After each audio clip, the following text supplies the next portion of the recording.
मीरा, यह देख, सासू माँ के कितने सुंदर और नए नए सूट रखे हैं, जितने चाहे ले जा। और सुन, पूनम भी ले लेना, और अपनी अम्मा बहन के लिए भी ले जाना। और सुनो, तुम दोनों अगर यह स्वेटर और शॉल वगैरह भी लेने तो वे भी ले लेना। आज नीलम का मन बहुत उदास था। सासू माँ को गए 1 साल हो गया था और उनकी अलमारी ज्यों का ही त्यों कपड़ों से भरी पड़ी थी। कितने नए नए सिल्क और बनारसी सिल्क के, और भी पता नहीं कितने गर्मी के और ठंडी के नए नए सूट दुपट्टे करीने से हैंगरों में टंगे पड़े थे। सब रिश्तेदारों ने तब भी बोला था कि जाने जाने वालों के कपड़े गरीबों में बांट देना चाहिए, लेकिन उसका ना तो मन ही मानता, ना ही हिम्मत पड़ती कि उनकी अलमारी से कपड़े निकाले। अभी तो उनकी उनकी 2 अटैचियाँ अलग से रखी थी, जिनमें बहुत ऐसे कपड़े रखे थे जो कि सिले ही नहीं थे या फिर इस्तेमाल ही हुए कभी भी नहीं। अलमारी में से तो जैसे जैसे कपड़े निकाल रही थी, उसकी आंखें बार बार भर रही थी। सासू माँ की बातें याद करके कितना संभाल संभाल के रखी थी वे अपने कपड़ों को। जब भी कहीं जाना होता तो नीलम उनको कोई अच्छा सा नया सूट निकाल के पहनने देती, लेकिन वे मानती नहीं और कहती, ये रख बहू, क्या ज़रूरत है नया सूट खराब करने की, या फिर अभी काम आएगा। अभी तो और कितने पुराने सूट रखे हैं, वे ही पहन लेती हूँ।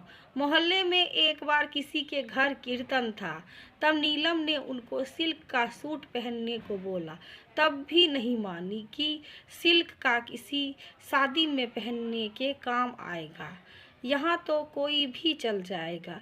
दीपावली में एक बार उनको बनारसी सिल्क का सूट पहनने को दिया तो बोली, यह तो मैं अपने पोते की शादी में पहनूंगी, दीपावली में तो कोई भी पहन लूँगी, घर ही तो रहना है। आम दिनों में घर पर तो वे पुराने कपड़े और स्वेटर ही पहने रहती कि घर में पहनकर नए कपड़े खराब हो जाते हैं। कितने सूट उनको मिलते रहते थे, कभी बेटों के ससुराल से तो कभी उनके अपने मायके से, कभी बहू बेटों से किसी तीज त्योहार पर।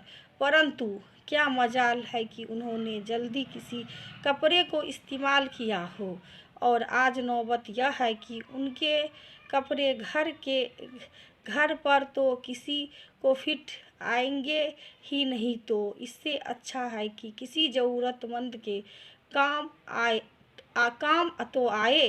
यही सब सोच आज नीलम ने मन ही मन खुद को इस बात के लिए तैयार कर लिया कि उनके सब कपड़े गरीबों में बांट ही देनी चाहिए।